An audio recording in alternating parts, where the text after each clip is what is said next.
Тус шоколадын бүтээгдэхүүнийг үйлдвэрийн ерөнхий технологич Айлс Русхемийн Монголын багчуудад зориулан гаргасан тусгай жураар хийсэн амтд шоколад болон тэсэрдэг чихрийн хосолсон амтыг мэдрүүлэн илүү сонирхолтой шинэлэг бүтээгдэхүүн болгож чаджээ. Энэ шоколадыг дэлхийн алдарт JLB-ийн чихрийн үйлдвэрийн түүхийн эдээр хийсэн байна.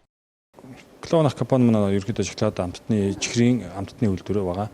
Тэгээ өнөөдөр нэг шинэ бүтээгдэхүүн болох тэсэрдэг шоколадыг бас эрхлэгчтэй өргөн барьж байгаа. Энэ нь болохоор бид нэр шинэ чугам, шинэ тоног төхөөрөмжөөр шинжилэгдээд шоколадаа тэсэрдэг амт чихэртэй хослуулан шинэ амт гаргаж байгаа.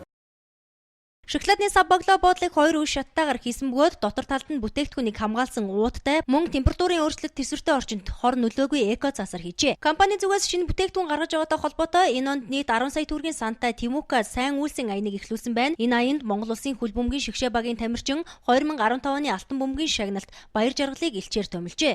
Сайн үйлсийн аягны хүрээнд маань Монголын шигшээ багийн тамирчин баяр жаргалыг бид нэр сайн үйлсийн илч төрөлөгчөөр сонгон ажиллаж байгаа.